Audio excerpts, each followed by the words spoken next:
당장 내가 은퇴했고 생활비는 없고 그런데 실물 봤더니 보장을 해준대. 수익률이 15%야. 이거 해야지. 돈은 막 몇 억씩 들어갔는데 수익은 1, 2%도 안 되는 경우. 은행 대출 받아서 샀는데 오히려 내 돈을 보태야 이자를 낼 수 있는 상황. 그래서 그 한 번의 선택으로 인생을 굉장히 힘들게 사는 분들이 너무나 많다는 거죠. 그리고 또 하나가 재개발 재건축이에요. 당장 매달 생활비가 필요한데 60에 투자하신 분이 70 넘어서 완성이 되는데 그 전에 하늘나라로 갈 수도 있어요. 상가 투자는요 죄다 위험합니다. 지금 구조에서는 상가 투자는 답이 안 나와요. 온라인 시장이 더 넓혀져 간다는 거죠. 앞으로 상가는 좋아질 일은 필요 없다. 그냥 가라앉는 배라고 보시면 돼요.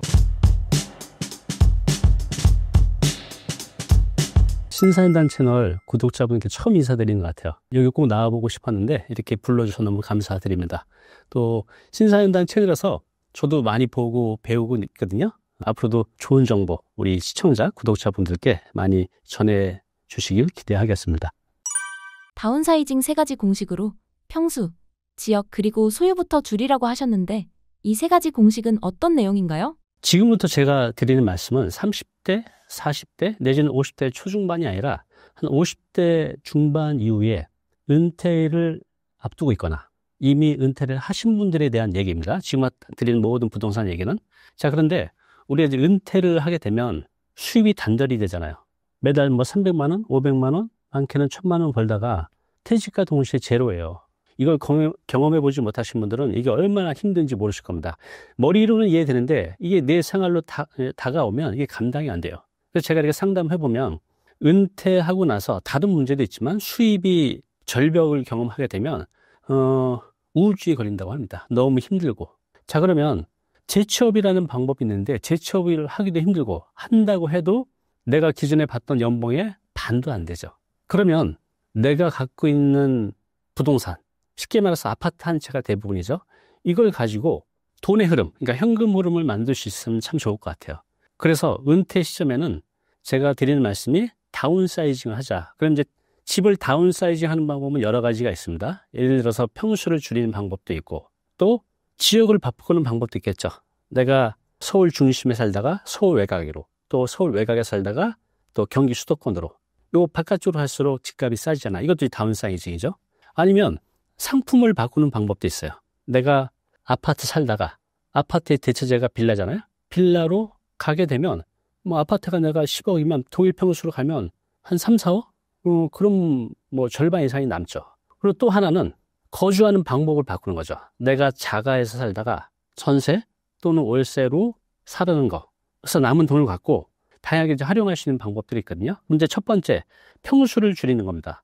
우리가 만약에 보통 이렇게 50대, 60대로 갈수록 전체 내 자산에서 부동산이 차지하는 비율이 더 높습니다.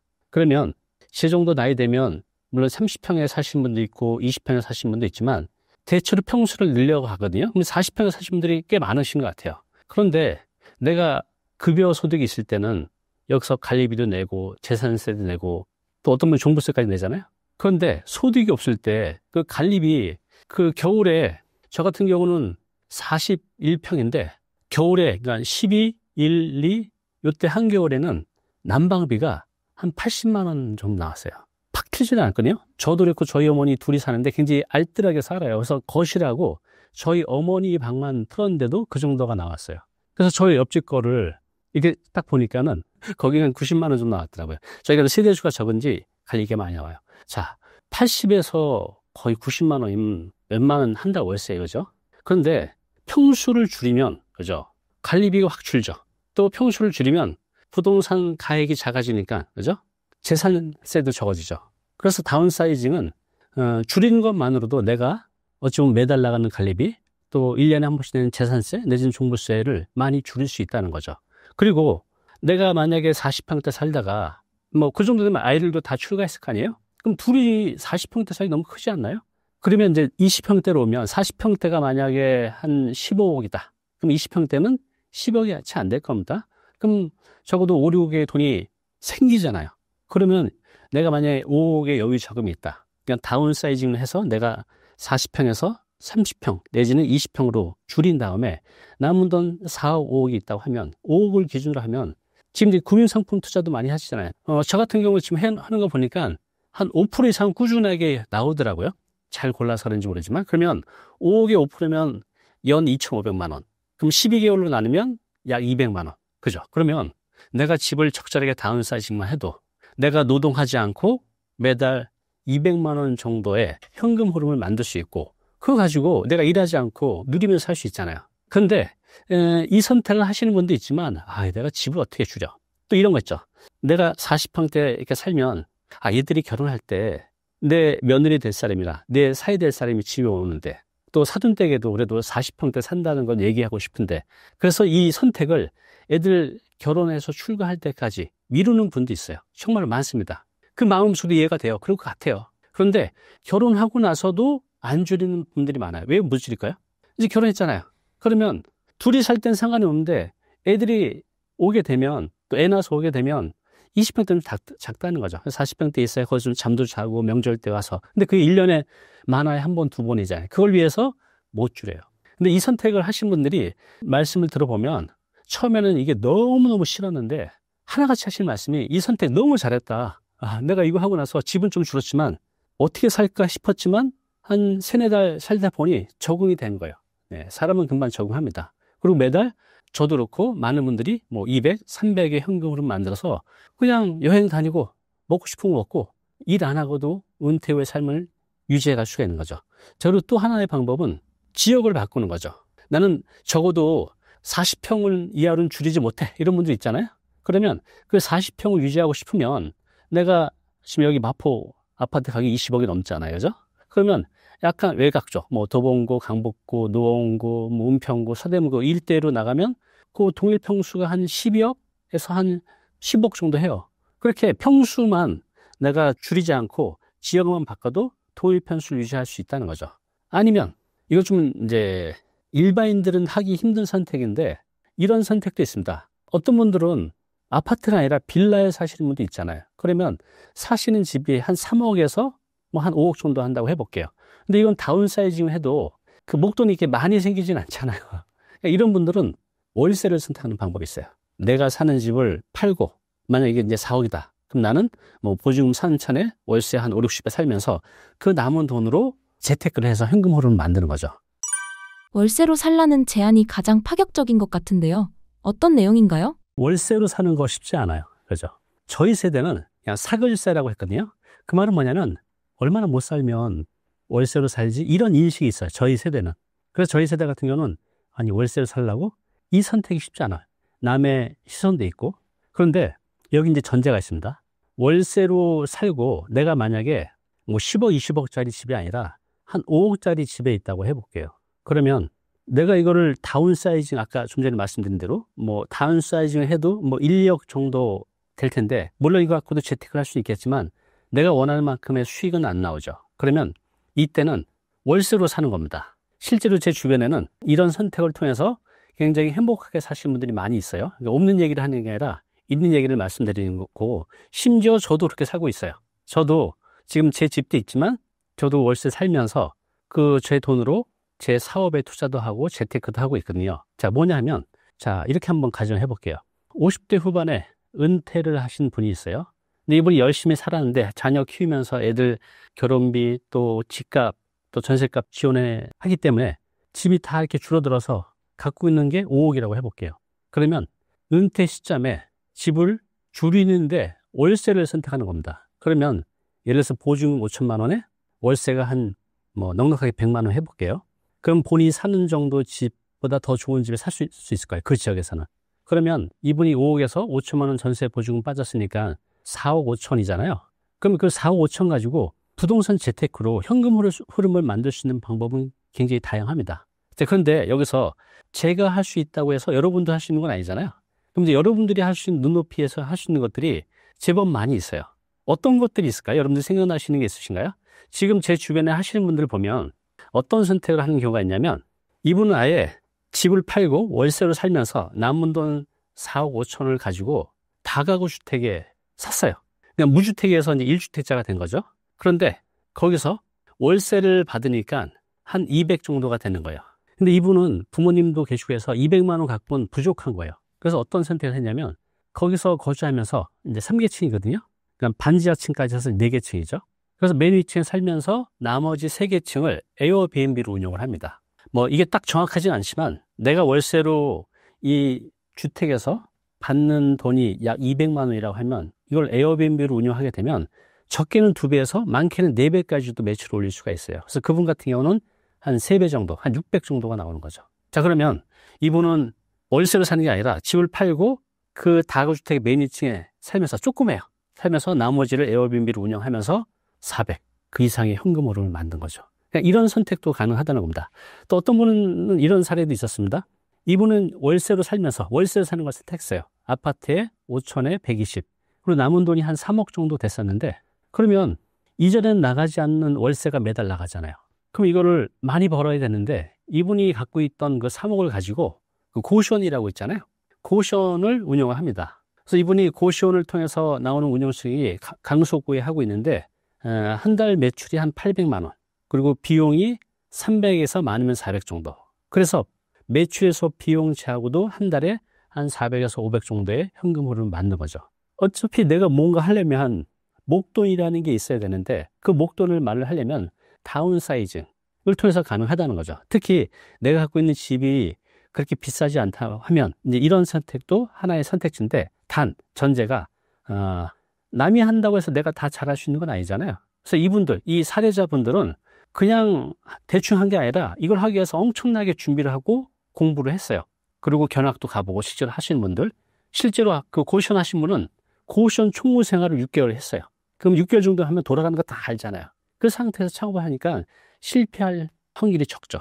이렇게 하면 우리가 뭐 3억이든 4억이든 적은 집을 가지고도 내가 월세를 살면서 이 남은 목돈으로 현금 흐름을 얼마든지 만들 수 있다는 겁니다. 단 전제는 다시 한번 말씀드리지만 내가 하려는 이 재테크 이 방법이 그냥 하면 안 되겠죠. 충분히 알아보고 공부하고 조사하고 하고 있는 분들을 조언도 받고 충분히 준비해서 한다고 하면 내가 갖고 있는 작은 집으로도 노후 준비 어느 정도 가능하다는 겁니다.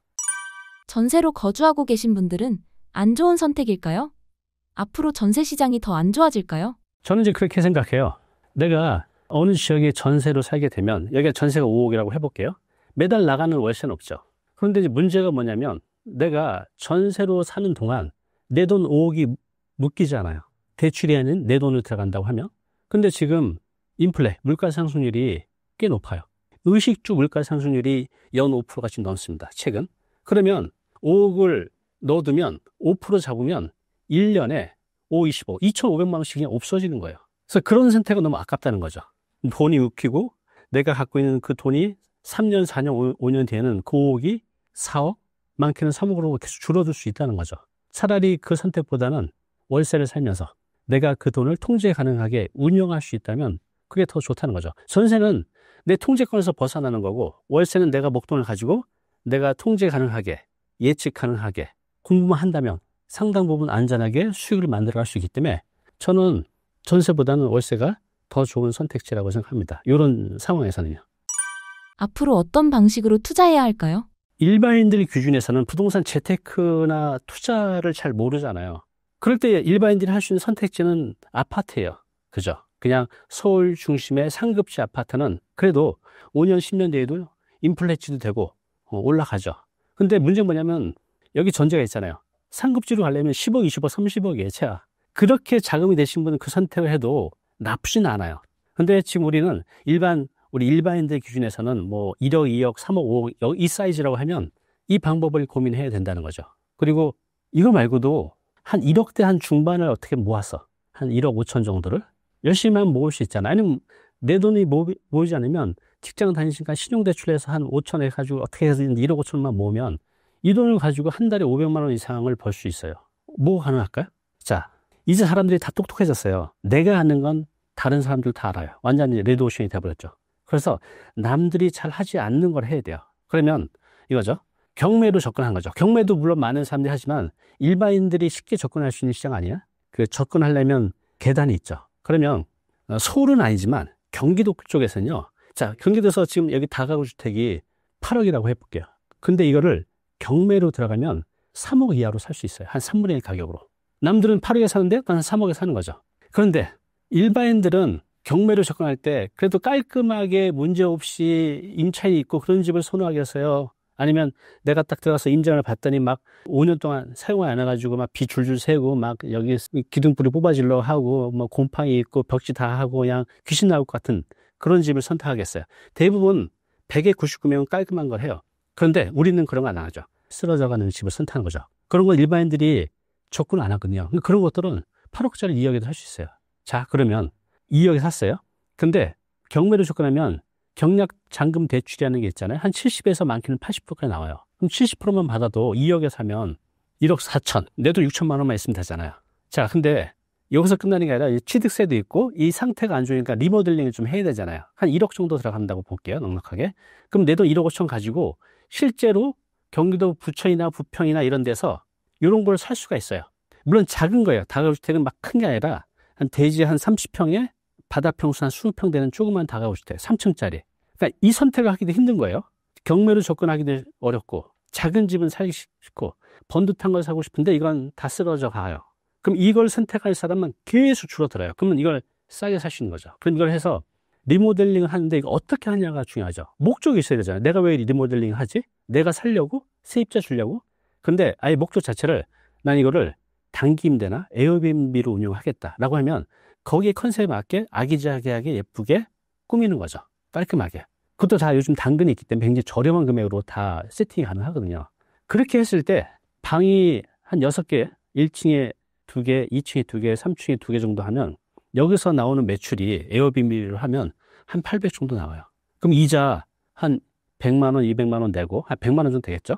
그 다음에 그 에어비앤비 운영비 있잖아요. 청소도 해야 되고 뭐 기타 그런 것들도 한 달에 한 200에서 300? 그러면 그런 거 다 제하고도 1억 5천 가지고 한 500만 원 정도의 현금 흐름을 만들 수가 있어요. 직장 다니면서 가능해요. 다 요즘 어플리케이션으로 다 하니까. 그래서 이제는 남들이 하기 싫은 걸 내가 공부만 한다고 하면 직장 다니면서 사이드로 충분히 다 가능해요. 이런 것들이. 그러니까 이런 관심을 지금 제가 이 말씀 드렸잖아요. 그러면 이런 세상이 있었네? 그럼 알아보는 거죠. 실제로 그러면 그렇게 싸게 살 수 있나? 그러면 경매 사이트 들어가서 다가구주택 서울 말고 경기도권 지방에 있는 것들 쭉 보면 터무니없이 싼 것들이 실제로 많이 있다니까요. 그럼 내가 이걸 사서 에어비앤비를 해볼까? 에어비앤비 어떻게 운영하는 거지? 이렇게 운영하는 거네. 그럼 에어비앤비를 하려면 여기를 내가 어떻게 리모델링 해야 사람들이 좋아할까? 그럼 거기에 맞게 하고. 그럼 내가 여기서 또 하나 질문이 필요하죠. 나는 직장인인데 내가 여기 매일 갈 수 없잖아요. 그럼 무인으로 어떻게 운영하지? 내가 질문하면 답은 찾을 수 있거든요. 근데 이제 이렇게 얘기하면 대부분의 저희 세대는 그 매일 청소하고 막 사람 관리고 어떻게 하나 못해. 그리고 끝나버려. 그럼 질문을 내가 원격으로 관리할 수는 없나? 충분히 할 수 있어요. 그러니까 질문이 중요한 거죠. 그러면 내가 언제 1억 모아가지고 그런 게 그러니까 이런 생각 없으면 돈 모아서 이거 이자도 별로 안 되고 언제 집 사냐라고 하는데 이 목적이 있으면 그래 일단 1억만 모으자. 우리 신용대출 5천만 원 받아서 이거 한번 해보자. 그럼 삶의 목표가 있으면 이걸 이제 만들어가면 되잖아요. 자, 그러면 내가 1억 5천 가지고 비용 제하고 한 달에 5, 600만 원을 벌고 있어요. 그럼 이거 알고 싶어 하는 사람들이 얼마나 많을까요? 줄을 서겠죠.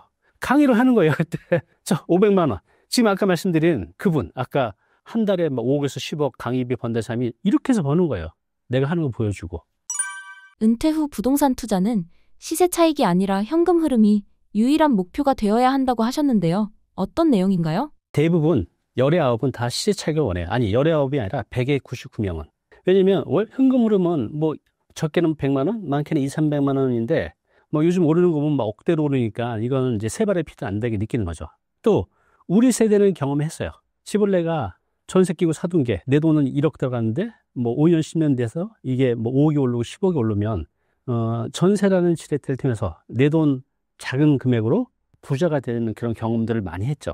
70년대 말, 그냥 78년, 79년, 80년대 지금 잠실, 송파에 있는 아파트들, 또 강남에 있는 음마 아파트 예를 들어서 이런 아파트들 보면 70년대 분양했던 아파트들 분양 가격이 얼마 정도 될 것 같아요? 3천만 원. 평당 3천이 아닙니다. 분양가가 3천만 원 정도 했었어요. 그때 70년대 후반에 분양했던 아파트들이. 그게 지금 상상도 못할 금액으로 뛰었잖아요. 그러니까 이런 경험을 했기 때문에 대부분은 시세 차익을 원합니다. 근데 이제 우리는 지금 무슨 얘기를 하고 있죠? 은퇴 후에 소득이 끊겼을 때에 대해서 얘기를 하는 거죠. 그런데 그동안 이제 우리나라가 고도 성장을 하면서 그에 따라서 아파트 가격도 많이 올렸죠.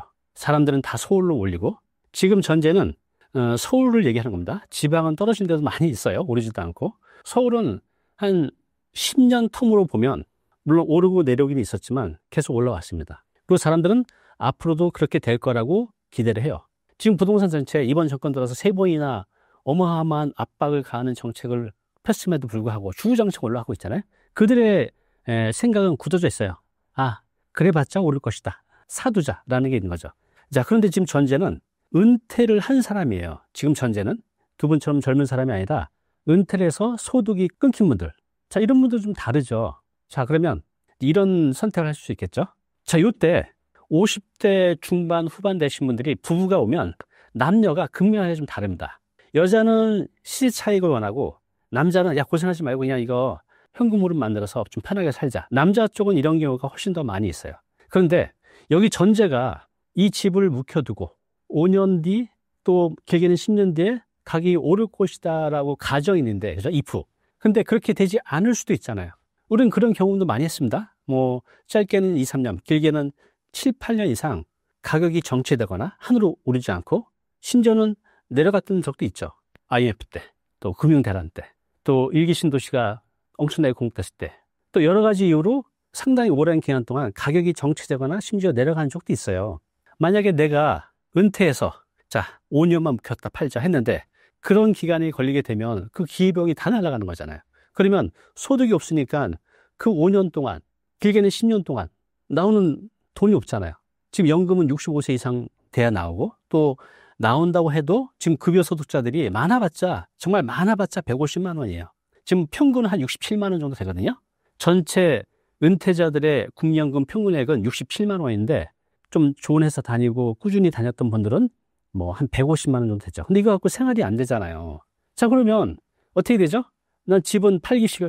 이걸 시세 차익을 가져가니까 더 갖고 있어야지. 근데 회사는 그맛없고 돈은 없어. 그러면 연금도 지금 내가 50대 후반에 했는데 65세 돼서 나와봤자 한 100만 원 좀 넘어. 그러면 결국은 어떻게 되죠? 일을 해야 돼요. 난 50대 후반 60대에 일을 하려고 하면 그 나이에 누가 나를 써줘요. 그죠? 취업하기도 힘들고, 취업한다고 해도 소득도 원래 다녔던 곳에 반도 안 되고, 또 자존심도 무지 상해요. 그래서 내가 회사 다닐 때는 팀장, 부장, 이사였는데 갑자기 취업하면 그냥 가장 말단직이에요. 돈이 적은 것도 힘들지만 내가 그런 초를 받는 것도 너무너무 힘든 거죠. 그렇게 하루 이틀도 아니고 한 달, 두 달도 아니고 1년도 아니고 그걸 내가 5년, 10년을 그렇게 살아간다는 것은 힘들죠. 무조건 힘들죠. 우리가 세상에 태어난 목적은 단 하나예요. 행복하게 사는 거. 행복하게 살려면 두 가지가 필요하죠. 금전적, 경제적 자유. 또 하나가 뭐냐면 시간적 자유가 필요해요. 돈은 많은데 시간이 없는 분들도 많아요. 예를 들어서 지금 전문직 종사자분들, 그분들 돈을 어느 정도 벌지만 자기 시간이 별로 없는 분들이 많아요. 또 제가 아시는 분이 강남에서 식당을 하는데 100억대가 넘는 현금 부자예요. 식당을 이제 3개 운영해요. 강남 서초에서만. 근데 이분은 이 3개를 운영하기 때문에 돈은 굉장히 많은데 1년에 쉬는 날이 한두 번밖에 없어요. 그런데 내가 현금 흐름을 만들 수 있다면, 내가 노동력이 좀 적게 들어가고 어느 정도 생활 자금도 생기고 시간도 생기면 그 노후의 여가 생활을 통해서 행복하게 살 수 있잖아요. 이건 이제 각자의 선택인 것 같아요. 난 그래도 허리도 졸라매고 10년 동안 열심히 벌어가지고 10년 뒤에 오를 것을 기대하겠어. 근데 여기 전제가 오를 것을 기대한다고 하는데 안 오를 수도 있다는 겁니다. 저 좋은 타이밍에 올라가면 또 많은 시세 차익을 느낄 수가 있지만, 근데 나는 그런 거 다 필요 없어. 지금 내가 줄여서 요 남은 돈으로 아까 말씀드린 것처럼 현금으로 만들면서 지금부터 좋은 옷도 사고 좋은 음식 먹고 여행도 다니면서 살 거야 라는 이제 선택을 할 수도 있다는 거죠. 그런데 제가 많은 분들을 10년 넘게 상담해 왔지만 결국은 시세 차익을 원했던 분들도 남편이나 아내의 의견을 따라서 현금으로 쪽으로 가신 분들이 나중에는 다 행복해 하시다는 거다. 이 선택을 하길 참 잘했다라고 말씀을 하세요. 그래서 여러분들도 한번 잘 고민을 해보시기 바랍니다. 은퇴 시점에 허리띠 졸라매고 시세 차익으로 할 것인가, 아니면 다운사이징을 통해서 현금 흐름 만들고 그리고 좀 내가 삶을, 여가 생활을 즐기면서 행복하게 살지 고민을 해보시기 바랍니다. 은퇴자가 반드시 피해야 할 부동산은 어떤 게 있나요? 제가 이제 상담을 이제 횟수를 15년째 하고 있거든요. 오시는 분의 90%, 10명 중에 9명은 뭐가 잘 돼서 오시는 분들은 거의 없어요. 잘 안 돼서 오시는 분들입니다. 자, 그래, 우리 인생이 어찌 보면 내가 초등학교, 중학교, 고등학교, 대학교 졸업해서 직장 들어가서 진짜 내 시간과 영혼을 바쳐서 열심히 전년까지 생활하면서 이 번 돈, 정말 피 같은 돈이잖아요. 근데 이것을 한번 잘못된 투자로 날리는 경우가 허다합니다. 뭐 요즘 뭐 여러 가지 있잖아요. 수익형 호텔도 뭐 보면 지금은 좀 덜해졌지만 한때는 어마어마했어요. 뭐 수익 보장, 뭐 15% 보장, 20% 보장 이런 상품들. 그러니까 쉽게 얘기해서 내가 잘 들어보지 않았던 상품은 안 하시는 게 좋아요. 자, 그래서 이런 이제 뭐 수익형 호텔이니 또 지금도 있지만 그 평택의 미군 기지 있잖아요. 거기 보면 미군들이 살기 위한 거주 단지가 있어요. 렌탈. 그래서 한때는 그래도 초기에 들어가신 분들은 어느 정도 수익이 됐는데 그 중간 이후에 들어가신 분들은 이미 레드오션이 된 상태이기 때문에 그 수요보다 공급이 더 많아진 거죠. 그래서 돈은 막 몇 억씩 들어갔는데 수익은 1, 2%도 안 되는 경우. 은행 대출 받아서 샀는데 이자 내고 오히려 내 돈을 보태야 이자를 낼 수 있는 상황. 그래서 그 한 번의 선택으로 인생을 굉장히 힘들게 사는 분들이 너무나 많다는 거죠. 그런데 절박하잖아요. 당장 내가 은퇴했고 생활비는 없고 그런데 신물 봤더니 보장을 해준대. 수익률이 12%야 15%야 이거 해야지. 가면 거기 선수들이 엄청나게 진짜 영혼을 흔드는 브리핑을 합니다. 아무리 똑똑한 사람도 그 브리핑 듣는 순간 계약을 하게 돼요. 그래서 이런 거 하지 마시고 또 하나 하면 안 되는 것 중에 하나가 이제 토지. 토지가 안 좋다는 게 아닙니다. 절대로. 자, 우리 은퇴자예요. 은퇴자는 현금 혼입이 필요해요. 매달 생활비. 그런데 토지에서 돈이 나오는 건 아니잖아요. 여기 돈이 들어가죠. 재산세가. 그리고 이거는 황금성이 너무 떨어져요. 내가 살다 보면 목돈이 필요할 때가 있거든요. 그런데 이런 특수부동산, 뭐 창고나 이런 뭐 토지 같은 경우는 황금성이 떨어지죠. 그러니까 현금화 시킬 때 바로 현금화가 안 된다는 거. 또 매달 현금이 나와야 되는데 여기서 현금이 나오지 않는다는 거. 그래서 저희 나이 때 되신 분들이 땅을 좋아하잖아요. 토지 투자를 많이 하시는데 은퇴 시점에서는 토지라는 상품은 이렇게 좋지 않다. 그리고 또 하나가 이제 재개발 재건축이에요. 물론 이것도 좋은 상품이죠. 내가 미래의 아파트가 될 단독이나 다세대 빌라를 사서 전세 끼고 놔뒀다가 나중에 이게 아파트가 되면 서울에서 지금 주의권 아파트가 14억, 뭐 15억으로 가고 있는데 그 이상이 되는 아파트를 내가 가질 수 있는 거잖아요. 미래의 아파트가 될 싼 빌라를 하나 갖고 있는 거죠. 시간에 대한 투자죠. 근데 이게 잘 진행이 되면 좋지만 중간에 빠그라지는 경우도 굉장히 많이 있습니다. 정말 그렇게 되면 허탈하죠.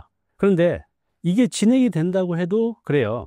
자, 지금 전제는 은퇴자예요. 당장 매달 생활비가 필요한데 내가 재개발 내지는 재건축에 투자를 해놓으면 이건 적어도 10년, 20년이에요. 그러면 60에 투자하신 분이 70 넘어서 완성이 되는데 그 전에 하늘나라로 갈 수도 있어요. 하늘나라를 안 가도 자, 내가 지금 10억 했는데 20억이 됐어요. 아파트가 돼서. 그러면 내가 70살이 돼서 그 10억을 더 얻는 거 굉장히 좋은 일이지만 제가 20대 때 대학생 때 돈이 없잖아요. 그 친구들하고 그 부산 가는 버스를 타고 그리고 돈이 없어가지고 그냥 바닷가에 탔어요. 여름에. 그리고 돈이 없으니까 그냥 깡수 사다가 수금에다가 그냥 술을 이렇게 마셨어요. 밥은 라면 끓여 먹고. 그런데 그때 그 경험이 제 인생에서 가장 행복했어요. 돈은 없었지만 친구들하고 이렇게 바닷가에서 그 밤하늘을 보고 또 깡수를 먹었던 그 행복감이 그 어떤 것과도 비교할 수 없죠. 근데 지금은 최고 좋은 차에, 최고 좋은 럭셔리 별 5개 호텔에 또 아주 비싼 음식점에서 최고로 누려도 그때 행복도의 100분의 1도 안 돼요. 제가 이 말씀 해드리려면 우리가 나이가 들수록 내가 경험하는 그 행복도는 반비례한다는 거죠. 그래서 제가 드리고 싶은 말씀은 내가 누리려는 행복을 뒤로 미루지 말자는 거죠. 지금 누리자는 거죠. 그래서 그겁니다. 내가 미래에 10억이 될 게 아니라 지금 매달 300만 원 나오는 선택에서 지금 내가 놀러 다니고 좋은 음식 먹고 좋은 옷 사 입고 또 어디 나가서 누구 좀 사주기도 하고 이렇게 지금부터 즐기자는 거죠. 매일매일을. 10년 뒤에 내가 살아있다는 보장도 없는데 10년 해봤자 뭐 3,600일이에요. 그게 길지 않다는 거죠. 그래서 저는 자본 차익 이건 젊은 분들한테는 해당이 되지만 내가 집 한 채 갖고 있고 내가 놀지 못하고 오르골 기대하면서 일을 하면서 살아가면서 힘들게 사는 것보다는 다운사이징 통해서 매일을 즐기자라는 쪽을 권해드립니다. 또 그렇게 하신 분들이 다 잘했다고 좋아하셨어요.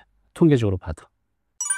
많은 분이 노후 대비로 상가 투자를 생각하는데 상가 투자는 왜 위험한가요? 상가 투자는요, 죄다 위험합니다. 우리가 지금 보면 택지, 서울 근교에 택지가 많이 공급이 됐잖아요. 뭐 미사, 위례, 뭐 좀 더 내려가면서 세종, 좀 마곡. 자, 이런 데들은 최초 아파트 가격 대비 2배, 3배, 4배씩 올라갔어요. 그런데 그 당시에 아파트는 이렇게 올라갔는데 그 당시에 거기서 분양했던 상가들은 반토막, 또 반의 반토막이 났죠. 올라도 부족할 판에 완전히 그냥 반의 반토막이 났죠. 심지어는 10억짜리가 1력에 해도 안 팔린 상가들도 많이 있습니다. 자, 그럼 왜 이렇게 됐을까요? 라는 거 한번 질문을 해봐야 될 것 같아요. 저희 세대는 상가에 대해서 굉장히 좋은 인식을 갖고 있어요. 은퇴하면 상가 하나 사서 거기서 월세 받고 살아야지. 자, 한 15년? 좀 더 가면 20년 전만 가도, 제가 한 40대, 40살 정도 때만 해도 상가는 굉장히 좋은 투자 상품이었어요. 왜냐하면 수익률이 그때 적게는 10%에서 한 15% 됐었어요. 상상이 안 되죠, 지금하고는. 근데 지금 상가 분양하는 거 보면 2, 3%예요. 은행 대출이자도 못 내요. 월세 받아가지고. 왜 이렇게 됐을까? 그나마 월세락도 받으면 다행인데 공실이 넘쳐납니다. 자, 그럼 왜 공실이 넘쳐날까를 고민해 보면 이유는 여러 가지가 있지만 가장 큰 99%는 이겁니다. 제가 지금 50대 후반인데 제가 구매하는 거에 99%는 온라인에서 이루어져요. 쿠팡, 지마켓, 옥션 등등등등. 심지어 옷도, 먹거리도 다 당일 배송, 새벽 배송 되니까 오프라인 매장에 갈 일이 없어요. 너무 편한 거죠. 또 가격도 무지 싸요. 오프라인 매장에 뭐 심지어 반값에도 사죠. 그러니 상가에 갈 일이 저희 정도 나이 된 사람들도 굉장히 줄어든다는 거죠. 그러면 앞으로는 어떻게 될 것인가? 더 심해지겠죠. 이제 앞으로는 제조업체하고 물류만 남을 거예요. 이 중간에 있는 도매상, 소매장들은 다 없어지겠죠. 왜냐면 이 거치는 단계마다 마진 때문에 최종 소비자가 돈을 더 낼 수밖에 없는데 이제는 제조사가 바로 보내는 거죠. 물류를 통해서. 지금도 그렇지만 앞으로는 그냥 제조사하고 물류만 남는 거죠. 그 사이에 소비자가 있고. 그러니 상가가 지금보다 더 좋아지길 기대하긴 힘들다는 겁니다. 그리고 우리가 이제 분양하는 상가들은 물론 이제 합리적인 가격에 분양하는 것도 있지만 대체로 턱없이 비싸요. 자, 우리가 상가를 투자할 때는 수익률을 보잖아요. 그럼 지금 우리가 대출금리가 4%면 그거보다는 높아야 될 거 아니에요. 이자 내고 내가 남아야 되니까. 그런데 현실은 그러지 못하다는 거죠. 3%가 채 안 되는 게 거의 대부분입니다. 그럼 지금 구조에서는 이 정도 금리에서는 상가 투자는 답이 안 나와요. 그리고 앞으로 온라인 시장이 더 지금은 더 넓혀지고 있지만 더 넓혀져 간다는 거죠. 자, 그리고 또 하나 20대, 30대 분들은 워낙에 스마트폰으로 이런 구매하는 게 너무 자연스럽지만 우리 50대, 60대, 많게는 70대는 스마트폰으로 물건을 구매하는 게 굉장히 힘들었어요. 그런데 이게 깨졌습니다. 언제 깨졌죠? 코로나 때. 살아야 되잖아요. 살려면 밖에 나가서 뭐 하기 힘드니까 어떻게든 배워서 스마트폰으로 물건을 구매를 해봅니다. 이거 깔고 뭐 저거 깔고 해서 회원 가입하고 카드 결제하고 이런 것들이 너무 힘들고 어렵지만 해봐요. 그러면서 이분들이 배워갑니다. 그래서 실제로 코로나 이전하고 코로나 이후하고 50대 이상의 온라인 이용률이 거의 300%, 400% 증가했어요. 이게 이제 하나의 또 특이점인 것 같아요. 그래서 앞으로 상가는 좋아질 일은 별로 없다. 그냥 가라앉는 배라고 보시면 돼요. 자, 그런데 이건 일반적인 거고 지금 이런 시장에서 또 돈을 잘 버는 사람들이 있어요. 자, 그런 상가들이 분야 상가들이 10억짜리가 예를 들어서 2억, 3억에 아주 초급매로 나오는 것들이 정말 많이 있거든요. 근데 그들이 이것도 못 버티게 되면 경매로 시장에 나오겠죠. 경매 시장에서 나오는 것들은 급매물로 나오는 것보다 훨씬 더 싸게 살 수가 있을 거 아니에요. 그럼 남들은 10억에 분양받았는데 나는 예를 들어서 1억에 경매로 접근할 수 있는 물건으로 있다는 거죠. 그런 것들을 수익률을 보수적으로 계산해 보면 10%, 15% 넘어가는 것들이 있습니다. 여기서 제가 보수적이라고 말씀드렸습니다. 좀 내가 안전하게 좀 시세가격이 한 100만 원 정도 받는데 한 7, 80만 받는다고 생각했을 때도 10%가 넘어가는 것들이 있거든요. 그러니까 그런 것들은 괜찮죠. 그런 것들은. 그래서 상가가 일반인들은 하면 안 되지만 이런 식으로 내가 접근한다고 하면 또 하나의 틈새 시장이 될 수 있다는 것도 이제 말씀을 드립니다. 단 이거는 충분히 준비가 돼 있으셔야 돼요. 그런 물건, 그런 상권, 또 내가 상가를 운영할 수 있는 그런 경험, 이런 것들이 있어야 하기 때문에 이런 것만 있으면 상가도 돈을 버는 사람들이 있다는 겁니다. 이것도 그것도 하시면 안 돼요. 이건 이제 선수들 얘기입니다. 네. 월세 받는 시스템을 만드는 4가지 실전 공식 중 빚을 친구로 만들어라가 있는데 설명 부탁드립니다. 이제 이걸 우리가 레버리지라고 또 하잖아요. 지뢰 때. 그런데 우리가 레버리지를 활용하지 않으면 예를 들어서 이제 갭 투자도 어찌 보면 레버리지예요. 은행 돈은 아니지만 이것도 빚이잖아요. 세입자에게 무이자 돈을 빌리는 거죠. 그걸 통해서 내가 갭 투자를 통해서 가격이 올라가면 내 돈은 3억 그랬는데 그러니까 10억짜리 아파트에 전세 7억 주고 내 돈 3억 들어갔는데 이게 15억이 되면 3억으로 5억을 버는 거잖아요. 또 우리가 시중에 나와 있는 여러분들 이런 꼬마 건물 한때 인기가 많았잖아요. 그런 건물을 다 조사해 보시면 거의 90%는 다 대출을 끼고 있어요. 뭐 이게 30억, 40억씩 하는데 이걸 현금을 주고 사는 사람들은 별로 없다는 거죠. 심지어 현금이 있어도 대출을 다 활용합니다. 왜? 기회비용 때문에. 내가 갖고 있는 이 돈을 다양하게 활용을 해야 되니까. 그래서 대출은 나쁜 빚이 있고 좋은 빚이 있어요. 그러니까 나쁜 빚은 내가 통제할 수 없는 거. 좀 더 쉽게 말씀드리면 여기서 이자가 100만 원인데 월세는 50만 원밖에 안 나와. 그럼 매달 마이너스잖아. 이런 건 안 되죠. 그런데 반대로 내가 여기서 수익률이 6% 나오는데 대출금리가 4%예요. 이때는 지렛대 역할을 하죠. 그러면 2% 돈 장사하는 거예요. 실제로 보면. 자, 그래서 이런 빚은 좋은 빚이죠. 물론 이제 이게 안전하게 지속 가능하게 나와야 됩니다. 그리고 내가 여기 10억짜리 살 부동산이 있어요. 건물이. 그러면 일반 직장인들이 이거를 살려면 10억을 모아야 되는데 웬만한 직장인들은 내가 살아있는 동안 10억을 모으기가 쉽지 않을 거예요. 그럼 평생 저거를 못 하는 거죠. 그래서 이때 지렛대가 필요한 거죠. 그래서 많은 분들이 10억짜리 살 때 적게는 30%, 많게는 80%까지 지렛대를 통해서 매입을 하죠. 그리고 여기서 나오는 임대 수익이 한 6% 된다고 했을 때 대출이 3%, 4%가 되면 그만큼 이익이 있고 또 이것이 나중에 가격이 올라가 되면 자본 차익도 생기잖아요. 임대 수익도 생기고. 그래서 지렛대를 잘 활용하면 재산을 불리는 속도를 훨씬 더 빠르게 가져갈 수 있다. 단 전제는 내가 빚을 통제할 수 있어야 돼요. 이런 거죠. 대출금리가 5%, 6%, 7%까지 올라갔었잖아요. 이런 걸 경험해 본 적이 없죠. 뭐 7% 이런 거를. 이렇게 될 거라고 생각도 안 했잖아요. 그러면 그때 와, 금리가 막 2%일 때가 있었잖아요. 그러면 10억을 빌려도 2%면 2천만 원이에요. 그러니까 대출 부담이 거의 없는 거예요. 그런데 이게 7% 올라가요. 3배 이상 올라가는 거죠. 이런 분들이 너무나 많아요, 지금. 이때 내가 대출금리 2%일 때 돈을 빌려서 한 100만 원, 200만 원 남았는데 이게 3%, 4%, 5%, 6%가 되면서 남는 게 아니라 매달 100만 원, 500만 원, 1000만 원씩 마이너스가 나는 그런 현장들이 굉장히 많아요. 특히 이런 건물주분들. 그래서 이번 금리 상승기에 경매로 넘어가는 건물들이 굉장히 많았습니다. 그래서 저금리를 기준으로 하는 게 아니라 지금처럼 6% 정도에도 내가 견딜 수 있는 그런 지렛대를 활용을 해야 된다는 거죠. 지금 금리가 다시, 물론 이번에 다시 한국에서 금리를 고정시켰지만 어떻게든 내려가려고 할 거란 말이죠. 그럼 예전처럼 2%, 3%가 됐을 때 그 지렛대를 그 금리만 믿고 투자하는 게 아니라 이게 다시 5%가 될 수 있다는 가정을 가지고 들어가야만 그런 위험이 왔을 때 내가 대비할 수 있을 것 같아요. 그래서 지렛대를 쓸 때는 잘 쓰자. 내가 감당할 수 있게끔.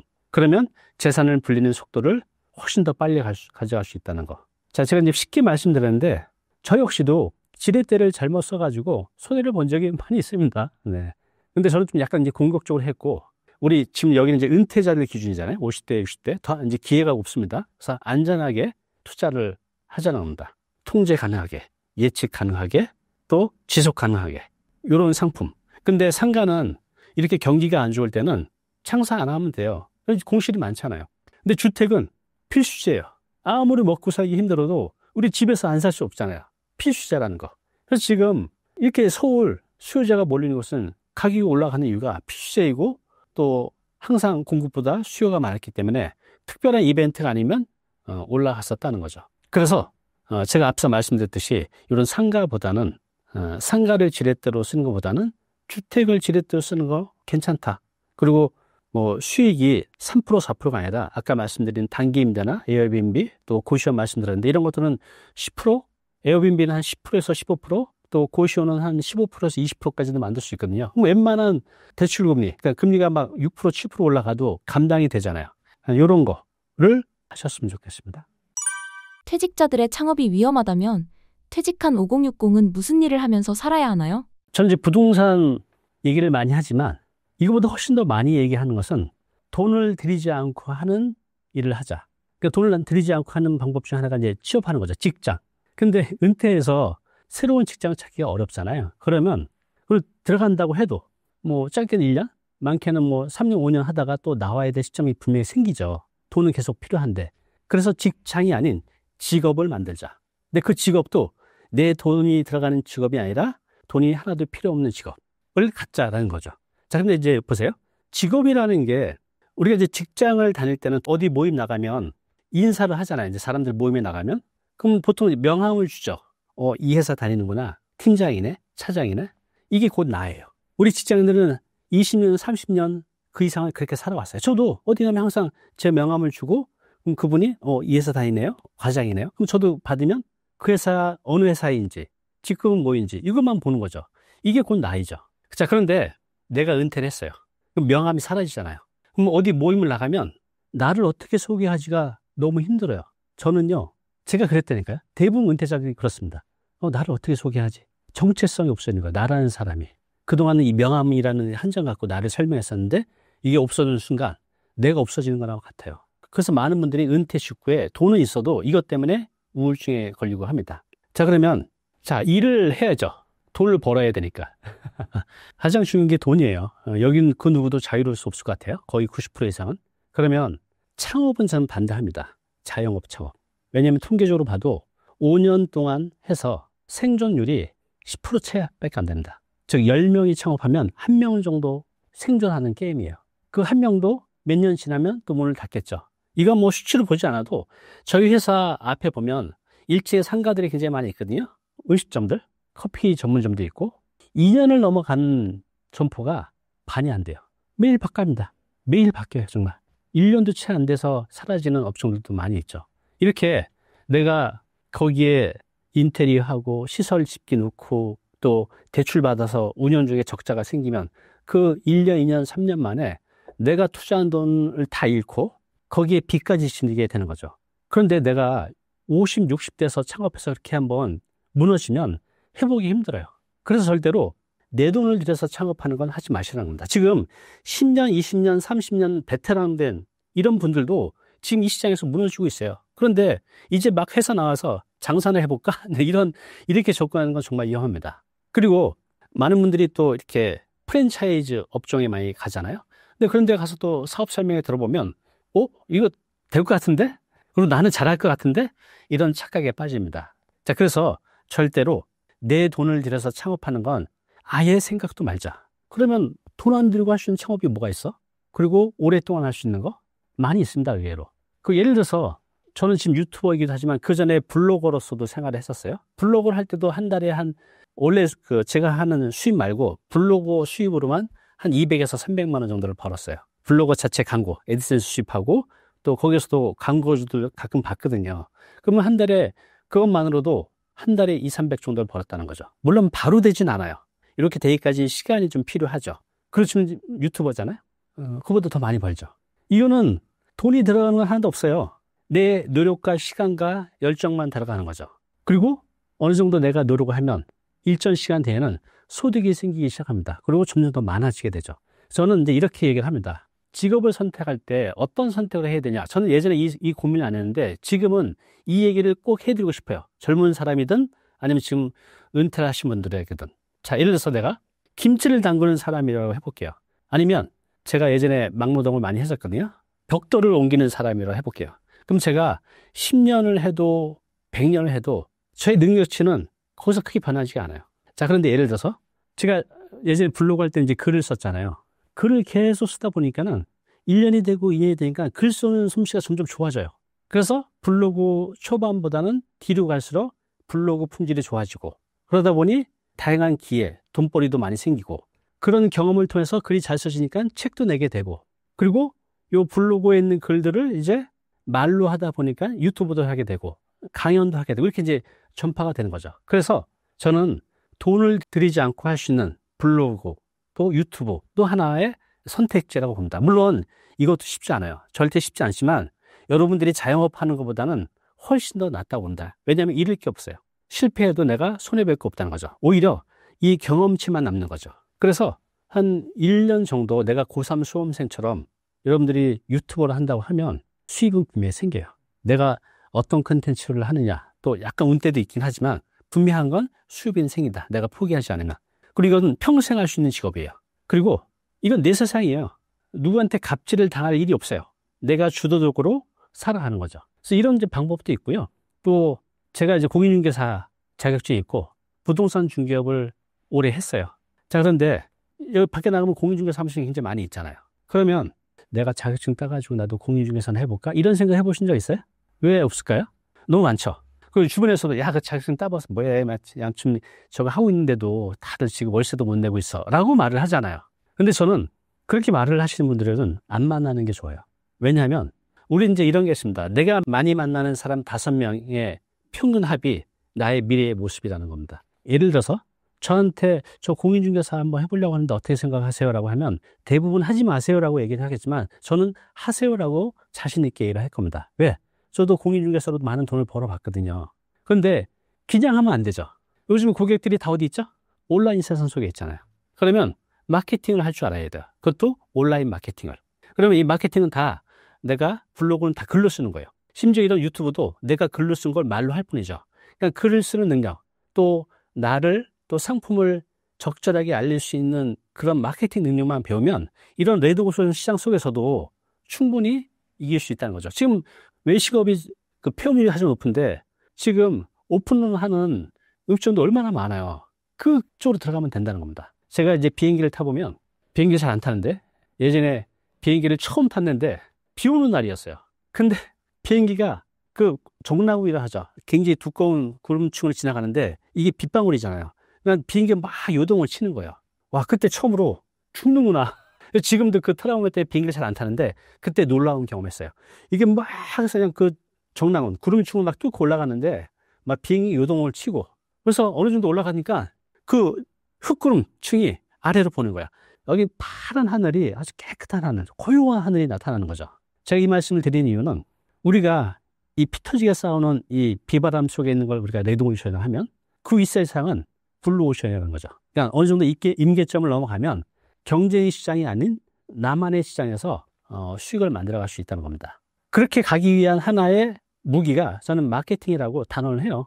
제 예전에 책에서 제가 인생의 바닥에서 삶을 포기하고 했을 때 화장실에서 읽었던 책이 그거였어요. 마케팅을 할 줄 알면 어떤 상황에서도 극복할 수 있다. 근데 우리 일반인들이 마케팅 공부를 거의 안 하잖아요. 그죠? 근데 내가 공인중개사 자격증이 있고 마케팅 공부만 좀 해서 또 고객은 온라인에 있으니 블로그나 유튜브에서 적절하게 하면 지금 이 시장에서도 얼마든지 잘 만들어갈 수 있다는 거죠. 그래서 내가 돈을 들이지 않고 할 수 있는 블로그나 유튜브 또 자격증이 있으시잖아요. 그러면 공인중개사 사무실은 요즘에 사무실 임대료가 싸서 뭐 한 2, 3천 가지고도 서울 주요지에 살 때가 많이 있어요. 그죠? 또 보증 내가 찾아 나오는 거니까 거기 시설비가 이렇게 많이 들어가지 않잖아요.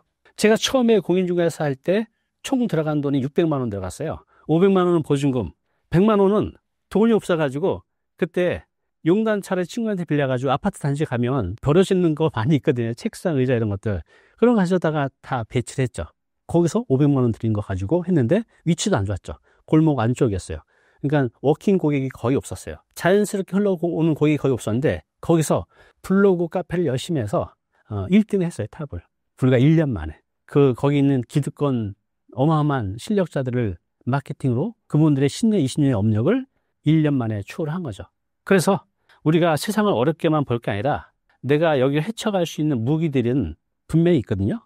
그래서 그 무기가 무엇인지 알고 또 그 무기를 내가 내 것으로 만들기 위한 적절한 노력을 해간다고 하면 지금처럼 이게 힘든 세상에서 얼마든지 또 나만의 세상을 펼쳐갈 수 있다고 저는 확신합니다. 아직 막막하신 분들이 있으실 것 같은데 당장 딱 하나만 시작하라고 한다면 어떤 게 있을까요? 무언가를 해보지 않았던 것을 한다는 건 굉장히 어려워요. 저항이 있죠, 저항이. 예를 들어서 여기 병뚜껑이 있는데 내가 노력을 엄청 해요. 또 이게 안 움직여요. 이게 내려가야 되는데 계속 어느 순간 이게 쭉 내려가죠. 요 타이밍이 있어요. 그래서 우리가 노력을 엄청나게 하는데 거기에 비례해서 선형적으로 결과가 안 나오는 게 이 시장이거든요. 그런데 내가 어느 정도 노력을 하게 되면 임계점에서 폭발하는 지점이 있어요. 분명히. 자, 제가 지금 이걸 보여드린 이유는 작은 것을 우리가 이제 큰 목표를 이뤘을 때 이걸 잘게 쪼개서 맨 앞단에 요거를 한번 해보는 겁니다. 근데 많은 분들이 이쪽만 바라보고 하다 보니 이걸 내가 열심히 하는데도 결과가 안 나오니까 시작도 못하고 시작을 해도 중도에 포기하는 경우가 굉장히 많이 있죠. 자, 이런 게 있었습니다. 쥐들이 있잖아요. 쥐들도 서열이 있잖아요. 여기 쥐가 5마리가 있어요. 여기 가장 서열이 낮은 5번째 서열 5위 쥐가 있어요. 먹이를 주면 얘는 거의 못 먹어요. 서열 1, 2, 3, 4위가 다 먹으니까. 그리고 맨날 쥐가 터져요. 근데 얘를 직접 뺍니다. 그리고 얘를 얘보다 훨씬 더 약한 쥐가 있는 데에다 한 마리 있는 쥐에다가 얘를 딱 갖다 놔요. 처음에 이제 간을 보는 거죠. 제가 나를 공격 안 하네? 해서 한번 툭 건드렸더니 반응 안 하네? 그럼 막 공격했더니 얘가 막 도망가. 내가 이기네? 자, 이 쥐를 또 한번 다른 쥐한테 그런 경험을 해보게 해요. 다른 쥐인데 역시나 한번 살짝 건드렸는데 그동안 항상 얻어 터졌는데 이제는 내가 싸워서 이길 수 있네? 이 경험을 2번, 3번, 4번 한 다음에 원래 그 쥐들이 있던 무리에 데리고 가면 거기서 서열 1위로 올라갈 수 있는 확률이 굉장히 높다는 겁니다. 자, 이 말씀 왜 드리냐면 우리도 똑같아요. 여러분들도 나는 아무것도 못해. 나는 할 수 있는 게 별로 없어. 라는 것은 내가 그런 경험들을 안 해봐서 그래요. 이게 이제 승자의 법칙이라고 하는데 그래서 제가 작은 성공의 경험을 한번 해보시라는 겁니다. 그러면 도파민이 분포가 돼요. 나도 이걸 할 수 있네? 그러면 요 다음 단계에 더 높은 것을 할 수 있는 힘이 생겨요. 힘이 생긴다는 뭐냐면 확신이에요. 여기서 내가 한번 했잖아요. 이 작은 것을. 그럼 2번째 단계도 내가 할 수 있겠구나. 라는 거. 그래서 예를 들어서 공인중개사 중개업을 하는 게 목표인데 자격증을 이제 따야 되잖아요. 그러면 그 책을 이제 사보면 책이 두께가 어마어마해요.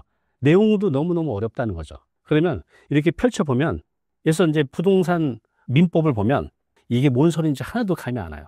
그래서 책을 이렇게 펼쳐보다가 포기하는 분도 많이 있다는 거죠. 그러면 저 같은 경우는 이제 어떻게 시작했냐면 제가 머리가 좋지 않기 때문에 민법의 맨 앞부분을 반복해서 10번, 20번 봤어요. 그러니까 거기가 이해가 되더라고요.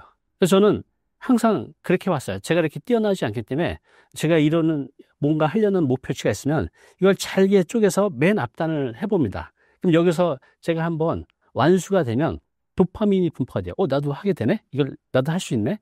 그러면 2번째 단계 넘어가는데 두려움이 별로 없어요. 오히려 확신이 생기는 거죠. 한다 못한다가 아니라 이제 시간만 걸린다는 뿐 내가 얼마나 노력하느냐에 따라서 더 짧게 가져갈 수도 있다는 거. 그래서 우리 이제 특히 중년분들은 뭔가 새로운 도전을 하는 게 굉장히 힘든데요.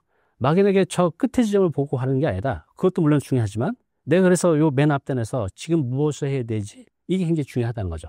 이제 저 같은 경우는 유튜브를 하는데 프로세스가 정해져 있어요. 저는 이제 부동산 뉴스를 할 때는 매일 뉴스를 검색합니다. 왜냐면 오늘 컨텐츠 거리를 찾아야 되니까. 이게 첫 번째 단계예요. 그러면 한 5개 정도를 찾고 그다음에 이 5개 중에서 어떤 걸 했을 때 조회수가 가장 많이 나올까를 생각합니다.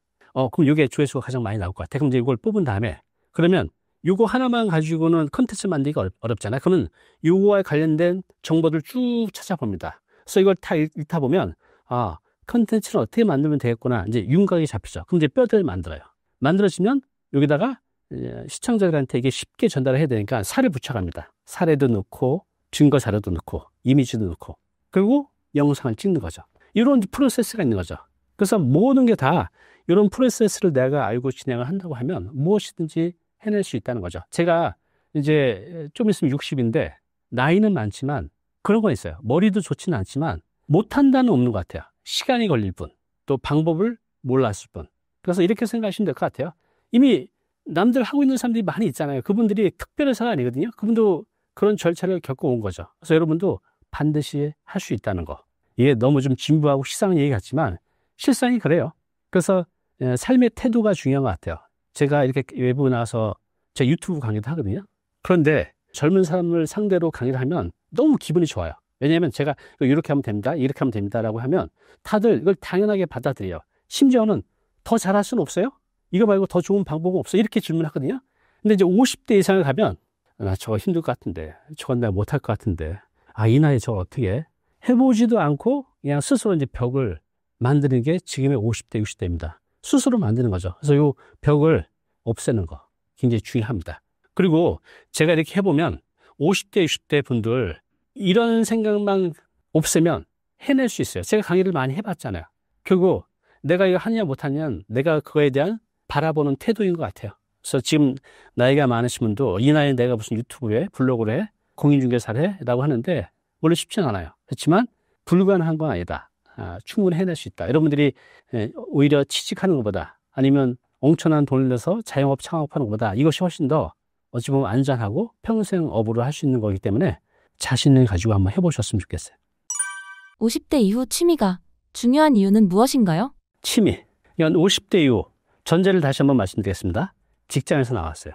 자, 직장에서 나온 분들이 얘기를 들어보면 예전에는 시간이 없어서 날렸는데 퇴직을 하면 시간이 남아 돌아서 고민이에요. 그래서 아침에 일어나서 오늘 하루 종일 뭐 하고 보내지? 이런 고민을 해요. 이게 하루가 아니라 1년 365일을. 그리고 어떤 모임에 나가는 게 되게 힘들어요. 왜냐하면 그래도 예전에는 딱 나가면 다 명함 주면서 나 어떤 회사 뭐 부장이요, 뭐 팀장이요, 임원이 이러는데 나를 소개할 방법이 없어진 거죠. 그냥 동네 아저씨가 되는 거죠. 그래서 은퇴하신 분들이 금전적으로 여유가 있어도 이것 때문에 많이 힘들어 하시고 또 심지어는 우울증에 걸리는 분들도 많이 있다는 겁니다. 그래서 우리가 은퇴 후에 직장이라는 명함 말고 나를 표현할 수 있는 명함이 필요하다는 거죠. 제가 아시는 분 얘기를 해드릴게요. 이분이 이제 그랬어요. 이분이 대기업이고 또 상속도 많이 받았어요. 재산이 어마어마합니다. 그래서 이분이 돈이 많으니까 해외여행도 다니고 뭐 좋은 데 가서 술도 마시고 일반 서민들이 봤을 때는 뭐 천국처럼 보이지만 차도 이분이 월화수목금토일 차 매니아이기도 해서 차도 월화수목금토일이 다 달라요. 7가지. 남들이 보면 정말 너무 부럽잖아요. 근데 이분이랑 얘기를 했는데 나는 요즘 우울증에 걸려있대요. 예전에 그래도 내가 뭔가 발전하고 성취하고 그 뭔가 도달하는 맛에 살았는데 조금 경제적으로 풍요롭지 않아도 지금은 내가 더 이상 올라갈 곳이 없다는 거죠. 그리고 돈만 많았지 어디 나가서 나 돈 많아요 라고 얘기를 할 수는 없잖아요. 뭐 하세요 하면 대답을 못 하는 거예요. 저 100억 부자 이렇게 말할 수는 없잖아요. 근데 이분이 지금 천국에 살고 있습니다. 자, 어떻게 되냐면 우리는 삶은 성취라는 게 필요한 것 같아요. 돈이 있든 없든. 이분은 그리고 사람들을 만나는 걸 별로 안 좋아해요. 약간 이제 내성적인 성향이거든요. 그런데 이분이 우연히 TV를 보다가 그 목공예 하는 거 있잖아요. 뭐 이런 거 만들고 의자 만들고 뭐 하는 거. 근데 그걸 봤는데 아주 그냥 끌림이 있었던 거예요. 그래서 이분이 동네에 있는 그 목공예 공방이 있잖아요. 거기를 이제 나가게 됩니다. 그런데 하루 종일 쓸고 빼빠질하고 니스칠하고 하면서 뭔가 이 완성돼 가는 과정들이 그 과정에서는 잡념이 하나도 안 생기는 거죠. 그리고 이제 며칠에 걸쳐서 이게 하나 만들었을 때 그 성취감, 그 행복도 그거는 정말 이루 표현할 수 없을 정도 너무 행복하다고 해요. 그리고 이것이 지금 만든 거는 좀 허접하겠죠. 100점 만점에 50점이라면 그 다음에 만든 거는 51점, 52점, 53점 하면서 계속해서 실력이 나아지는 거죠. 자, 이렇게 해서 이분이 이제 3년 정도 됐어요. 그래서 지금은 이분이 거꾸로 목공의 공방을 운영을 해요. 본인이.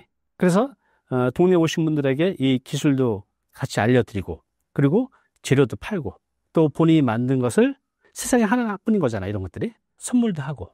돈이 많아서 행복한 거는 두 번째고 내가 무언가 일이 있다는 거. 또 성취감을 느낄 수 있다는 거. 또 어디 나가서 나를 표현할 수 있다는 거. 목공방 대표 완무게. 이걸 이제 줄 수 있는 거죠.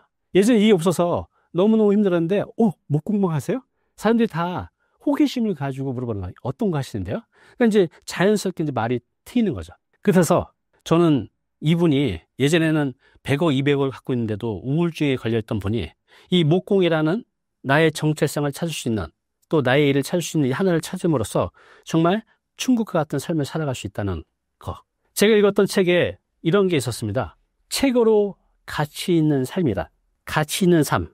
앞에 형용사부터요. 책으로 가치 있는 삶은 어떤 삶일까? 그게 가장 보람되고 행복하다는 거죠. 어떤 걸까요? 우리는 이 질문에 대해서 한번 생각을 해볼 필요가 있을 것 같아요. 그렇게 살아갈 때 나도 뿌듯하고 너무너무 삶이 충만한 거죠. 거기 뭐라고 쓰여 있었냐면 일단은 작은 분야라도 그 분야에서 내가 홀로 설 수 있을 때 이분은 이제 공방이라는 걸로 홀로 섰잖아요. 대단한 건 필요 없어요. 그냥 남들, 일반인들보다는 조금 더 위에 있는 단계에서 내가 이 일을 통해서 뭔가를 성취해 가고 뭐 10원이든 100원이든 1000만 원이든 돈벌이를 할 수 있다는 거. 그리고 이제 입지죠. 입지. 내가 여기서 바로 서서 여기서 내가 성취도 하고 어느 정도 돈을 벌어가는 단계. 그 다음에 내가 이 알게 된 이 기술을 타인에게 알려줘서 그들과 함께 성장하는 삶. 자, 이분은 처음에 이 목공을 할 때 그 목공의 공방에 들어가서 2년, 3년을 배웠잖아요. 그리고 본인이 이제 입지가 돼서 나와서 찾아서 이제는 내가 타인들한테 이걸 알려주는 사람이 됐잖아요. 그래서 이분이 내가 왜 행복하지를 봤더니 일단 내가 죽을 때까지 할 수 있는 나만의 입지가 있고 일이 있고 또 나한테 배우고 싶어서 또 오시는 동네 분들 3명, 4명, 5명들이 오셔서 제자죠. 나한테 배우면서 감사하다고 그것도 돈까지 내면서 그러면서 그분들한테 전수해주고 또 이분들이 자기의 작품을 만들고 행복해하는 그 모습을 보는 거 이게 우리가 책으로 가치 있는 삶이라는 거. 저도 이제 유튜브를 하잖아요. 저도 내가 왜 이렇게 행복하지? 라고 이렇게 생각해 봤는데, 일단 제가 주로 하는 게 부동산 은퇴 노무인데, 이 주제를 가지고 만들 땐 정말 힘들어요. 근데 이제 하나를 열심히 올리면 그 댓글에 도움이 됐어요. 네 몰랐던 걸 알려줘서 너무 감사합니다. 이거죠. 바로 제가 알고 있는 거를 타인과 공유해서 그들과 함께 좋아지는 삶. 그래서 제가 행복한 것 같아요. 그래서 여러분들도 약간 인문학적인 질문이지만 어떻게 살아야 될까? 행복하게 살아야 되죠. 지속적으로 행복하려면 최고로 가치 있는 삶을 살아야 되는데, 그러기 위해서는 내가 한 분야에 어느 정도 입지를 갖추고 나서 나 혼자 잘 먹고 잘 사는 것은 한계가 있어요. 이것을 타인과 공유하면서 함께 성장해가는 삶이 가장 가치 있는 삶이라고 하더라고요. 또 실제로 그렇게 살아가면, 그렇게 살고 있는 분들을 다 이렇게 유심히 보면 행복도가 굉장히 높아요. 우리 시청자 여러분들도 그런 걸 찾을 수 있다면, 또 그렇게 해간 과정 자체도 너무너무 그 충만함과 또 행복감을 느끼면서 사시게 될 겁니다. 혼자 할 수 있는 취미와 함께 할 수 있는 취미의 차이점은 무엇인가요? 우리가 이제 혼자 할 수 있는 취미가 있고, 또 함께 할 수 있는 취미가 있어요. 또 실내에서 할 수 있는 취미가 있고, 실외에서 할 수 있는 취미가 있죠. 두 개 다 필요합니다. 혼자 할 수 있는 취미, 죽을 때까지. 그것도 어떤 공간에서도, 뭐 내 방, 내 사무실, 아니면 지하철 안에서 평생 동안 지속 가능하게 할 수 있는 취미여야 된다는 거죠. 예를 들어서 내가 그 산악자전거를 타는 거는 70, 80대에서 못 하잖아요. 그거 지속 가능하지가 않아요. 중요한 건 이 취미 생활은 죽을 때까지 할 수 있어야 돼요. 타인과 하는 것은, 그러니까 일단 남이 있어야 되는데, 그 남이 어느 상황이 되면 만나기 힘들 수도 있잖아요. 근데 혼자 하는 것은 얼마든지 어떤 환경에서도 할 수 있는 거죠. 그러면 혼자 할 수 있는 게 뭐가 있을까요? 여러 가지가 있겠죠. 뭐 악기나, 아까 공방도 그렇고, 저 같은 거는 독서와 글쓰기예요. 독서와 글쓰기. 저는 이 독서와 글쓰기는 죽는 그날까지 할 수 있고, 내가 앉아서도 전 세계를, 또 다양한 경험들을 책을 통해서 할 수 있잖아요. 그래서 너무 설레고 너무 흥분돼요. 막 도파민이 나옵니다. 책을 읽을 때. 자, 그런데 우리 인간은 물음표가 많잖아요. 삶에 대해서 물음표가 수없이 많이 있죠. 그런데 책 읽기, 그리고 글쓰기가 왜 좋냐면, 저도 여지껏 살아오면서 굉장히 깊이 있는 질문부터 얕은 질문까지 수천 수만 개가 있죠. 그런데 이 책을 읽다 보면, 또 책을 읽고 제 생각을 정해서 글로 쓰다 보면, 제가 그동안 살면서 갖고 있었던 그 수많은 질문들에 대한 물음표가 느낌표를 만나게 될 때 있어요. 이게 있구나. 이렇게 알아맞히는 거죠. 이게 이겼네. 이거였구나. 책을 읽으면서 또 글을 쓰면서 그런 아주 작은 깨달음들을 경험하게 됩니다. 너무너무 행복하죠. 그리고 내 삶에 그런 물음표들이 있는 상태로 살아가는 거 하고, 이것이 하나씩 느낌표로 바꿔갈 때 하고 차원이 달라요. 그래서 혼자 하는 취미 여러 가지가 있지만, 결국 혼자 하는 것은 그게 뭐 목공이든 아니면 악기든 아니면 저처럼 독서나 아니면 글쓰기든 다 어디면 정적인 것 같아요. 그걸 할 때는 잡생각이 안 들어요. 그리고 그걸 하는 과정에서 생각이라는 걸 하게 돼요. 깊이 있는 생각, 사색도 하고, 그러면서 어떻게 살 것인가, 나는 누구인가, 또 내가 살면서 수없이 많이 생겼던 물음표들이 느낌표를 경험하게 될 때 삶이 너무너무 행복하다는 거죠. 유레카를 계속 외쳐가는 거죠. 자, 그런데 여기서 혼자 하는 취미가 그냥 그 단계가 1단계부터 10단계가 있다고 하면 그냥 1단계에 끝나지 않죠. 자, 예를 들어서 저는 처음에 글을 쓸 때는 정말 초등학생도 아닌 유치원 수준의 글을 썼어요. 이거 손을 쓴 거야, 발을 쓴 거야. 그 정도로. 근데 이것을 계속 쓰다 보니, 또 더 잘 쓰려고 노력을 하다 보니 1년, 2년, 3년, 5년이 지나면서 제가 블로그에 쓴 글들이, 제가 20년 전 거 하고 지금 20년 됐거든요. 지금 한 거는 정말 하늘과 땅 차이죠. 필력이. 물론 지금도 잘 쓴다는 거 아닙니다. 그때에 비해서. 그래서 제가 내가 많이 성장했구나. 그래서 어떻게 됐죠? 제가 블로그에 쓴 글을, 제가 지금 책이 5권 나왔거든요. 그 5권이 다 제 블로그에 쓴 글을 출판사에서 보고 저희와 함께 요 주제로, 요 컨셉으로 책 쓰시죠 라고 해서 지금 5권이 나온 거예요. 요번 책까지. 요번에 나온 그 최소한의 은퇴도 역시 제가 쓴 블로그 글을 보고 온 거거든요. 결국 내가 하나의 취미를, 혼자 하는 취미 지속적으로 해가면 그게 발전을 해가고, 그것이 블로그의 글로, 또 책으로, 또 어저께 제가 강연하고 왔거든요. 이 텍스트가 말로 하면 이제 강의되고, 또 이렇게 영광스럽게도 이런 자리에 제가 서서 얘기를 할 수 있는 거잖아요. 이렇게 내가 성장해 갈 수 있는 취미, 혼자 할 때 가능한 거죠. 그래서 혼자 할 때 여러분들 취미가 가능하면 당장은 아니지만 1년, 2년, 3년, 5년 뒤에 내가 이걸 지속적으로 쌓아간다고 하면 이게 나만의 무기가 되고 이것을 내가 타인에게 가르쳐서 돈도 되고 또 그분들도 나와 같이 성장해 갈 수 있게끔 할 수 있는 취미. 이것을 이제 혼자 하는 취미라고 해요. 그래서 취미는 이런 거 다 빼고도 그냥 혼자 잡생각을 없이 악기를 칠 때, 뭔가 만들 때 경험해 보시겠지만 잡념이 싹 사라집니다. 글을 쓸 때, 또 독서할 때. 그래서 나만의 홀로 하는 이런 취미도 굉장히 중요합니다. 다 죽을 때까지 할 수 있죠. 글쓰기, 독서, 뭐 공방, 뭐 만들기, 악기 연주. 근데 이게 어느 정도 단계에 올랐으면 이게 돈이 돼요. 책도 쓸 수 있고 타인에게 상담이나 컨설팅이나 강의도 할 수 있다는 거죠. 그래서 이런 취미생활, 그러니까 단순히 취미를 갖는 게 아니라 이게 누적이 되면 나중에 나의 업이 될 수 있는 것을 하시라는 거죠. 근데 이것이 바로 이제 혼자 하는 거, 어떤 폐쇄된 공간에서 할 수 있는 거. 자, 그러면 이 취미생활이 이렇게 혼자 몰입해서 하다 보면 어느 순간 돈 문제가 해결이 돼요. 한 달에 100만 원, 200만 원, 300만 원씩 생긴다는 거죠. 취미가 나의 노후, 돈 문제를 다 해결해 준다는 거죠. 자, 두 번째, 함께하는 취미가 있어요. 셋이서 한다고 해볼게요. 그러면 혼자 하는 거하고 함께하는 거는 좀 많이 다릅니다. 자, 함께하는 취미들이 여러 가지가 있죠. 뭐 등산 모임도 있고, 볼링 모임도 있고, 뭐 당구 모임도 있고, 굉장히 활동적인 것들이 많이 있을 거 아니에요. 달리기 또는 뭐 제가 또 한때는 둘레길 또는 모임도 했었거든요. 너무 좋죠. 함께 하면서 몸도 건강해지고. 또 여기서 전제 보죠. 은퇴를 하게 되면, 제 나이 정도 돼서 은퇴를 하게 되면 나의 사회적 관계의 99%는 내 일과 관련된 사람이에요. 내 직장. 근데 회사에서 나오는 순간 그런 사회적 관계가 다 단절이 돼요. 싹 없어져요. 처음에는 이제 제가 이제 부장으로 퇴직했는데 이제 김 과장 처음에 한두 번은 받아주죠. 계속 전화하잖아요. 그럼 본인은 차단할 겁니다. 이 양반이 이게 또 전화를 했어. 그렇잖아. 이렇게 돼요. 그래서 어느 순간부터는 사회적 관계가 완전히 단절이 되죠. 그 외로움이라는 것은요, 술, 담배보다 몸에 더 어렵다고 해요. 그러면 우리가 50대 이후 또 60대에 우리가 가장 두려운 세 가지가 있다고 해요. 뭘 것 같아요? 세 가지가? 돈, 건강, 그다음 외로움이에요. 자, 돈 문제는 아까 혼자 하는 취미로 해서 당장 아니지만 누적되면 해결할 수 있다. 그러면 함께하는 취미는 건강과 외로움의 문제를 한 번에 다 해결해줘요. 왜냐하면 함께하는 취미 중에는 일단 함께하기 때문에 외롭지가 않죠. 그분들을 만나는 그런 동안에는 또 뭐 일주일에 한 번이든 3일에 한 번이든 내가 며칠 뒤에 이 사람들을 만나서 관계를 이어갈 수 있다는 게 있기 때문에 안 만나는 그 순간에도 외롭지가 않아요. 근데 내가 누구를 만날 일이 없다는 게, 그 기약이 없다는 게 나를 힘들게 하는 건데, 그런 일주일에 한 번만에 또 오프라인 모임이 있다고 하면 외롭진 않아요. 그리고 이런 활동적인 모임은 보통 은퇴해서 남자들은 결국 아침에서 TV 틀어놓고 소파에 누워서 이러고 있거든요. 이렇게 며칠 지나면, 몇 달 지나면 몸이 축나요.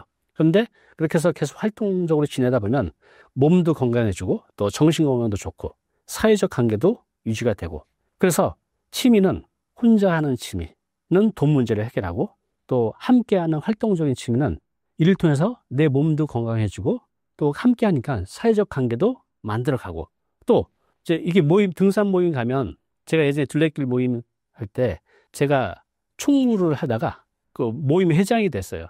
그러면 그 모임에 나가면 사람들이 아무 것 같다는 저한테 회장님 그러는 거야. 적어도 이 모임 내에서는 제 역할이 정해진 거예요. 회장이라는, 또 총무라는. 그러면 이 역할을 하기 위해서 내가 좀 더 신경을 쓰고 어떻게 이걸 이끌어 갈까, 이번엔 어떤 루트로 갈까. 그래서 그 작은 모이지만 내가 여기서 뭔가 역할이 있다는 거, 또 불려줄 수 있는 이름이 있다는 거, 너무너무 행복한 거예요. 그래서 우리 은퇴자분들, 뭐 젊은 사람도 마찬가지지만 혼자 할 수 있는 취미, 또 함께 할 수 있는 취미를 만들어 간다고 하면 우리가 노년에 닥치게 되는 가장 큰 3대 두려움, 돈 문제 해결되죠. 또 건강 문제 해결되죠. 또 외로움 문제 자연스럽게 해결되죠. 그래서 취미는 선택이 아니라 필수예요. 반드시 해야 된다는 거죠. 그래서 지금 말씀드린 이 내용을 알고 내 취미생활을 어떻게 만들어 갈까를 한번 고민해 보시기 바랍니다. 최소한의 은퇴 공부를 집필하시게 된 계기가 무엇인가요? 제가 이제 15년 정도 은퇴자분들하고 이렇게 상담하면서 느낀 게 뭐냐면, 아니 이것도 모른단 말이야? 아니 이것도 몰라서 여지껏 이렇게 힘들게 사셨단 말이야? 이런 것들을 너무 많이 경험하게 돼요. 그러니까 이런 겁니다.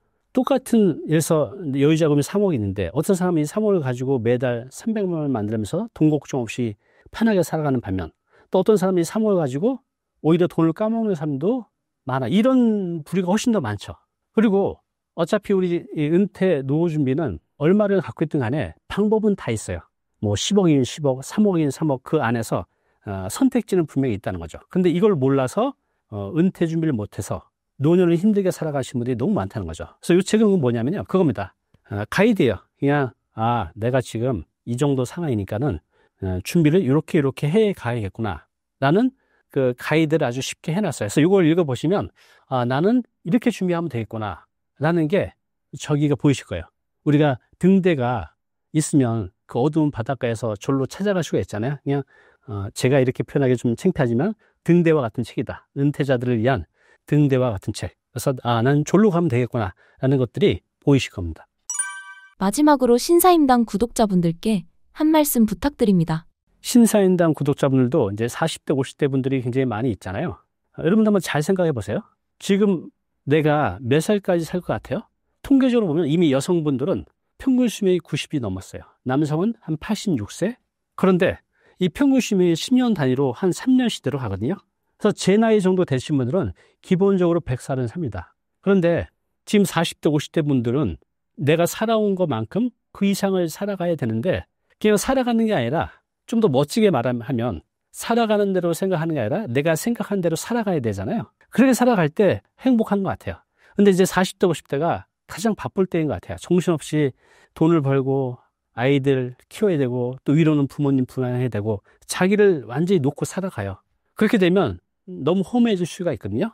그래서 적어도 주말에는 그런 질문이 필요할 것 같아요. 나는 어떻게 살아갈까? 라는 그 질문. 근데 그 답을 찾아야 되잖아요.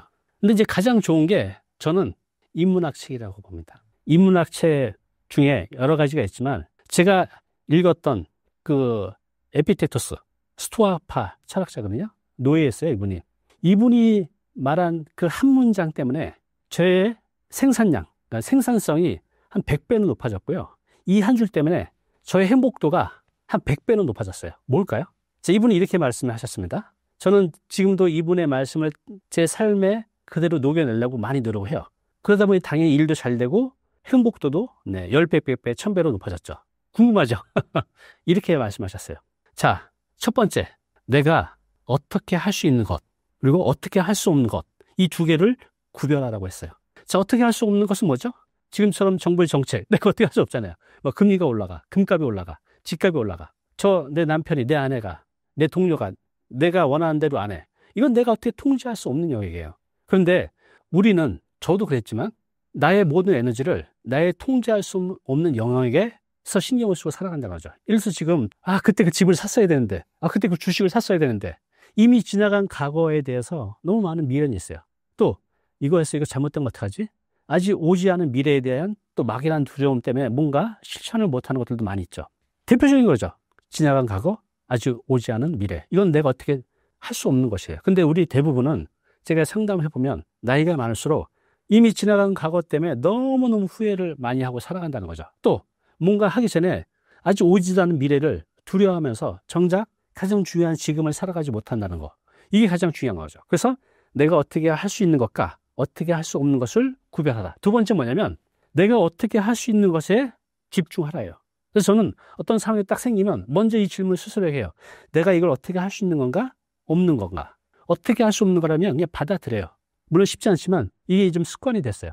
내가 어떻게 할 수 있는 거, 아침에 일찍 일어나는 거, 책 읽는 거, 글 쓰는 거, 유튜브 만드는 거, 이건 내가 다 어떻게 할 수 있는 거잖아요. 이런 거에만 집중하는 거죠. 그래서 여러분들도 이렇게 내가 어떻게 할 수 있는 것과 없는 것을 구별하고 어떻게 할 수 없는 것은 그냥 미련 없이 잊고 또 받아들이고 내가 어떻게 할 수 있는 요것에만 집중하게 살아가면 행복하고 또 더 많은 성취를 얻어갈 수 있습니다. 이 말씀을 꼭 드리고 싶습니다. 감사합니다.